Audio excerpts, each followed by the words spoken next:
nasceu depois de uma gravidez normal, desejada, até ao momento que entrei em trabalho de parto. Como era a primeira vez, não sabia como é que as coisas iam acontecer, mas aparentemente estava tudo a correr bem, até que já depois de eu ter tomado a epidural para um suposto parto normal, o Rui entrou em sofrimento, o coraçãozinho dele começou a bater mais devagar e então já vieram duas médicas a correr e tentaram provocar o parto normal. Por fim, quando decidiram avançar para a cesariana, o Rui já tinha asfixiado.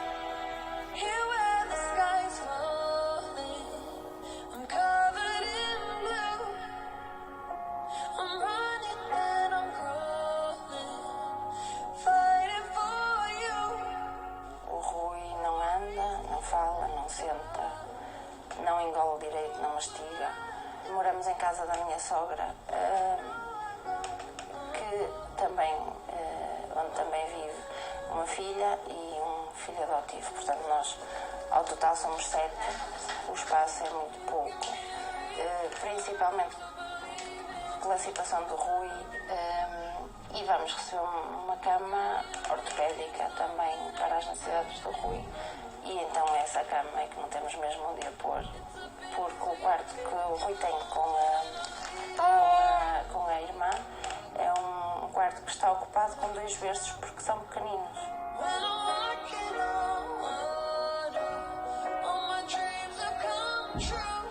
Nós decidimos voltar a engravidar por vários motivos. Por nós, porque como pais fica a faltar muita coisa que é suposto nós passarmos. Desde um bebê que gatinha, desde um bebê que chama mamã ou papá, ou que interage. E embora a minha ligação com o Rui seja uma ligação mesmo muito forte, muito diferente do que se possa imaginar para quem está de fora, neste momento, embora o Rui tenha 4 anos e ela tenha 2, o Rui é que é o bebê e ela interage muito com ele, põe-lhe comida na boca, ajuda-o às vezes a segurar a cabecinha porque ele tem dificuldade.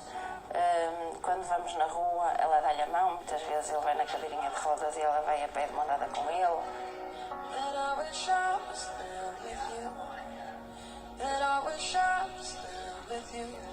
E ela gosta muito do Rui. Ainda hoje acordou e deu-lhe um beijinho e disse: eu amo-te. Portanto, não sei se ela tem noção do que é que isso quer dizer, mas é bonito.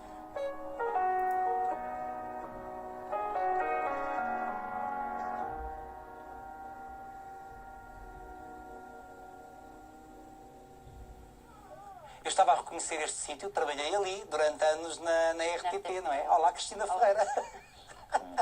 Cristina Ferreira, não é curioso?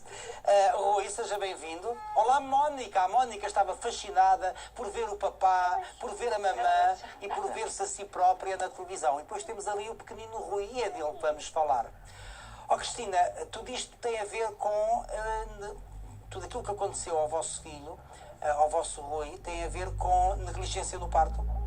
Eu acredito que sim, embora... Contudo, o processo foi arquivado, não foi? O processo foi arquivado. Eu também não esperava que fosse outra maneira, porque é nestes casos que isso acontece. Sim. Mas foi, porque... Em seu entender, o que é que aconteceu para que ele tenha tido uma paralisia cerebral e também depois epilepsia? Ele asfixiou. Quando eu entrei em trabalho de parto, que era suposto as coisas acontecerem naturalmente, ele entrou em sofrimento e as 2 médicas já vieram a correr para mim. Portanto, ele já estava mal. Tinha que se agir rapidamente. E não se agiu rapidamente para a cesariana. Foi tentada que o parto fosse normal. E neste processo todo, até que finalmente decidiram para irmos para a cesariana, o Rui asfixiou. Portanto, morreram células no cérebro. E daí percebeu logo após do parto que alguma coisa estaria mal ou só mais tarde é que percebeu os problemas do seu filho, do vosso filho? Passados uns dias, ele entretanto foi transferido para o São João para fazer um tratamento de hipotermia. Isso foi no Hospital de Vila Nova de Gaia, não é? Foi em Gaia, mas ele foi transferido para o São João. Santos Silva, não é? Sim, Santos Silva, sim. Foi-me logo dito, falado em lesões cerebrais, mas quem está fora do assunto nem percebe muito bem o que é que isso quer dizer, não é? Pronto. E também nunca temos a noção, não é, da dimensão da lesão, não é? Sim. Sim, porque há meninos como o Rui que acontece coisas idênticas, têm mais competências, outros menos. Tem uma maior ou menor autonomia, não é? Sim.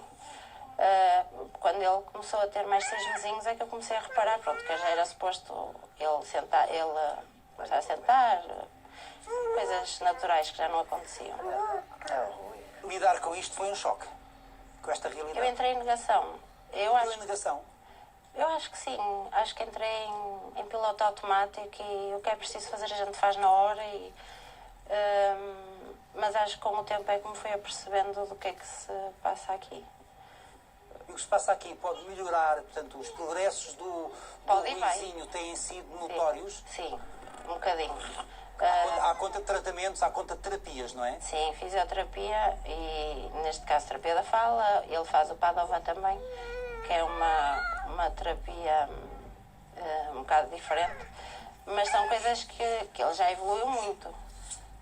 Estamos a falar de terapias que obrigam a que tipo de disciplina, a que tipo de regularidade? Sempre. O Rui está a fazer, neste momento, 3 vezes por semana fisioterapia. No Porto? Na Maia, Na Maia, nós somos sim. de Gaia. Sim. É porque eles lá são os melhores. Venha quem vier, eu acho que eles são os melhores. Ótimo. E eu nem que faça o que fizer, ele dali não há de sair. E está a fazer em Santa Maria da Feira o Padova neste momento. Depois desta situação toda do Covid, ainda não retomou a terapia da fala. Aliás, Mas o Padova trabalha pois, também. o confinamento, a pandemia veio prejudicar muitas destas crianças que, para quem é necessária terapia permanente, Sim, não é? um bocadinho. Mudou tudo na sua vida, Cristina? Depois do Rui? Sim. Tudo. Sim. Tem uma ocupação profissional ou está dedicada a 24 posso. horas sobre 24 horas ao seu Rui? Não posso, neste momento. Só eu é que tenho carta de condução e as terapias são longe. Embora nós antes fôssemos de autocarro e de metro. Pronto. E para além disso, o Mário também não pode ficar sozinho com os meninos porque ele também tem epilepsia. Ainda no outro dia, quando tivemos a situação de enviar o caminhão das tampinhas, foi uma coisa muito emocionante porque foi mesmo bonito e ele teve um ataque e o Rui estava ao colo, portanto. Eu tenho que estar sempre presente. A epilepsia, portanto, do Ruizinho aparece Pelo parto. aparece também na sequência do parto? Sim. E aparece logo nos primeiros meses ou mais tarde? Não, apareceu logo. Ele mal nasceu, teve logo crises epiléticas. E ele tem crises epiléticas com alguma regularidade? Ele certamente está a ser medicado para isso, não é? Não, neste momento não. Não? Ele estava a ser muito medicado, estava com 4 antiepiléticos diários. E eu tive conhecimento do cannabis medicinal e conversamos os dois e tomamos a decisão de começar a dar. E pronto, tivemos algumas orientações. Eu fui reduzindo a medicação toda da epilepsia, devagarinho, à medida que ia aumentando o cannabis, e neste momento ele está só com cannabis, portanto. Está muito mais desperto, muito mais pergunta é isso, vê atento. progressos com a utilização do cannabis? Uma coisa Eu daqui a bocadinho vou chamar para a conversa mesmo. o Dr. Pedro Lopes também para Sim. falarmos destas outras terapias Sim. em relação à epilepsia e muito concretamente às crises epiléticas. Agora vocês, portanto, a fonte de rendimento do casal é a do seu marido? Ou não? Ele tem invalidez, tem uma reforma de 305 euros e eu tenho rendimento mínimo. São 155. Como é que se faz face a todas as despesas ligadas à recuperação do pequeno Rui? Como pessoas extraordinárias que se têm posto no nosso caminho. Eu, há cerca de um ano atrás, criei uma página, sem muitas expectativas No Facebook? para o Rui. Sim, uma página, que é a Jornada do Rui Mário. Sim, nós vamos já à procura da página para partilhar. Agradeço. Sim. E depois as pessoas foram conhecendo a página. Eu depois também, assim, relativamente a donativos, eu não peço, quem quer dar. E gosto de ser muito transparente. Faço sempre o print da conta dele e publico, para as pessoas verem que está por nome das pessoas, obviamente.